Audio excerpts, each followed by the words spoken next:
Kung Fu Panda is a remarkable film. We're seeing things come to life on screen that, frankly, we've not been able to do before. It really is the combination of great action with the mystery of China, with fighting, kung fu, fur, and of course, a great story. We wanted it to be a real big action movie as much as it was an intimate character story.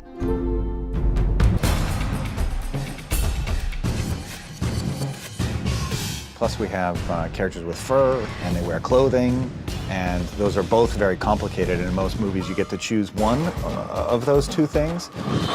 Then when you ask somebody to jump 20 feet in the air and do a roundhouse kick, wearing cloth, and things get tricky. So we were very ambitious, and everyone else who worked on the film was just as ambitious and worked really hard to figure out how they could contribute some creative solutions to some of these very complicated, complex artistic problems that we kept presenting them with every single day. But all the departments came together to really put their best work in, from animation to effects to rigging to character effects.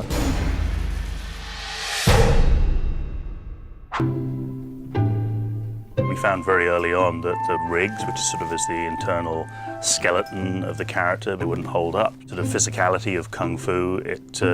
It was just too much strain and burden on the rigs, so we had to go back and totally re-engineer and redesign all the rigs for all the characters so they would actually be able to do martial arts.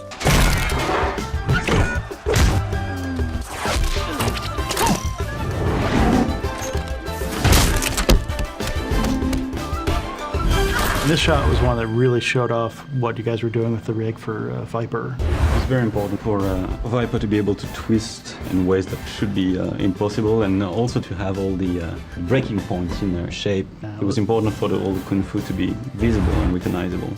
Like here, when she stretches to the left side, it was important for us to actually give a hint of a kick. And this was a great test for the technology, for the character design, for the rig that we put in there. And once we saw this, we kind of felt like we had a character that was going to fly.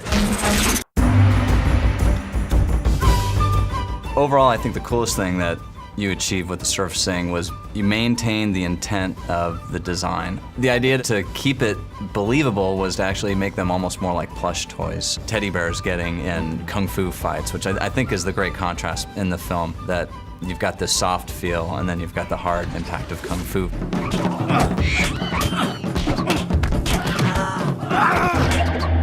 We did short fur that wasn't dynamic. We didn't want all the fur to be bouncing every time the character bounced. So because of that, we also had to spend a lot of time grooming. We went messy, we went clean. We ended up having to just put a lot of dense fur on there because it was so short and we needed it to be structured. The other advantage of the short fur was we had to deal with clothing on a lot of our characters. Yeah!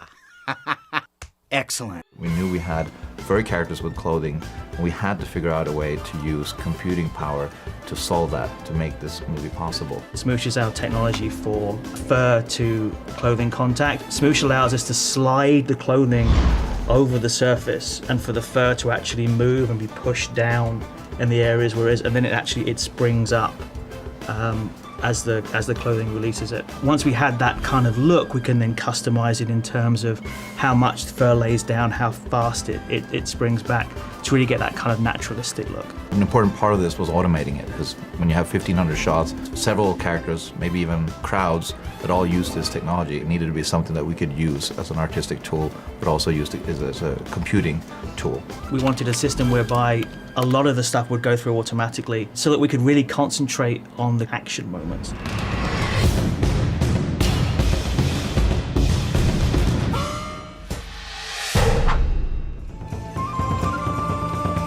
Because we're a kung fu movie, we also had to push the effects in our film further than any movie the studio's ever done before. One of the key examples was Tai Lung's escape, and we wanted to break the last big obstacle, which was the breaking of the bridge. The first thing we're given is basically an artwork. From rough layout, we have a kind of a choreography of, in general, how things should work. So this is kind of the input that we give to the system, where we paint the different colors on the outside of the geometry, and the system takes that as input and spills out basically the final pieces your broken bridge. At the same time, we start adding the detail to add scale to the shots. The rocks that emit from the cracks as the big pieces crack apart.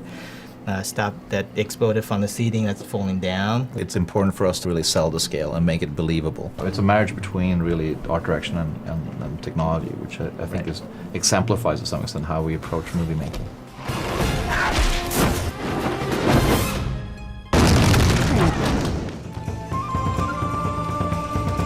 The ultimate showcase of all the technical work all our great departments did, rigging, character effects, special effects, clothing, everything. It was probably the rope bridge, probably the single most taxing and demanding, technically complex sequence in the whole film.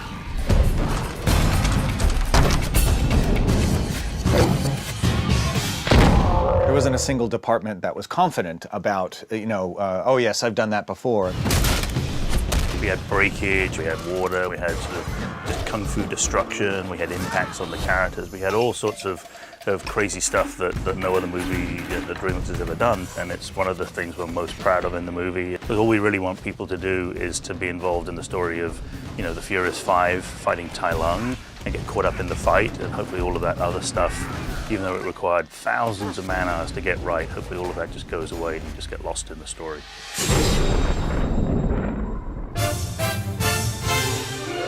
When you're making computer animation, technology is at the essence of what we do. And having the best tool set in the hands of great artists makes great movies. Excellent. The ability to create richer and more compelling images is something that we look to do literally each and every time with each movie beyond what we've done before. Today's technology are bringing to life films that we couldn't have even imagined a couple years ago. And it's exciting to think about where that's all heading for the future.